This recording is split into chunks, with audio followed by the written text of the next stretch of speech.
Welcome to healthy home. ఇవాళ మనం సగ్గుబియ్యంతో పప్పు చెక్కల్ని ఎలా ప్రిపేర్ చేయాలో తెలుసుకుందాము. ముందుగా ఒక ప్లేట్ తీసుకుందాం. ఇందులో 2 కప్పులు బియ్యం పిండిని వేసుకుందాము. ఇది నార్మల్గా ఉండేటువంటి ప్యాకెట్ పిండి అండి.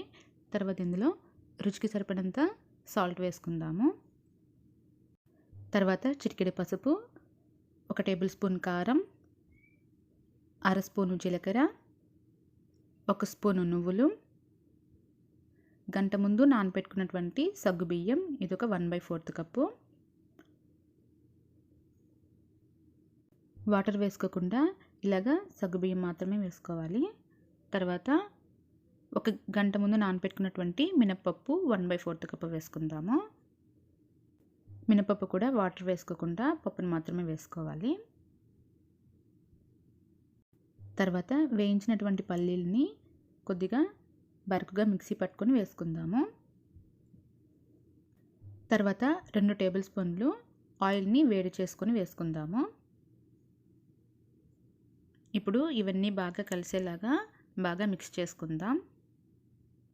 చూడండి, ఇలాగా బాగా మిక్స్ చేసుకున్న తర్వాత ఇందులో 1/2 కప్పు కొత్తిమీర, కరివేపాకుని సన్నగా కట్ చేసుకొని వేసుకుందాము.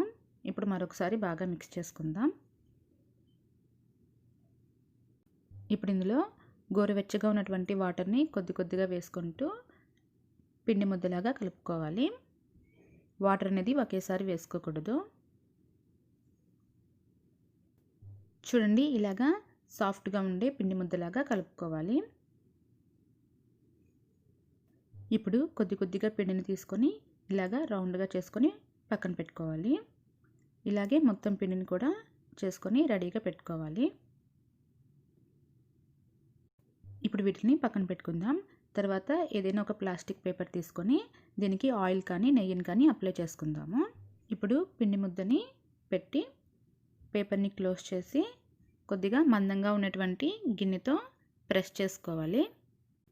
ఒకవేళ ఇలాంటి గిన్నె కానీ లేనట్లయితే నార్మల్గా గ్లాస్తో కూడా ఇలాగ ప్రెస్ చేసుకుంటే మనకి పప్పు చెక్కలు అనేది ఈజీగా ప్రిపేర్ చేసుకోవచ్చు. చూడండి, మరి పలుచగా కాకుండా కొద్దిగా మందంగా ఉండేలాగా ప్రెస్ చేసుకోవాలి.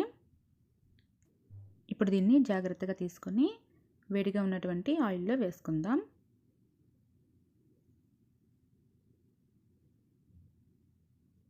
ఇప్పుడు మీకు ఇంకో మెథడ్లో కూడా చూపిస్తానండి. ప్లాస్టిక్ పేపర్ మీద కొద్దిగా నెయ్యిని రాసుకొని పిండి ముద్దతో ఇలాగ చేత్తో ప్రెస్ చేసుకున్నా సరిపోతుంది. మీకు ఏ మెథడ్ ఈజీగా అనిపిస్తే ఆ మెథడ్లో ప్రిపేర్ చేసుకోండి. ఇలాగే అన్నిటినీ ప్రిపేర్ చేసుకొని వేడిగా ఉన్నటువంటి ఆయిల్లో వేసుకుందాము.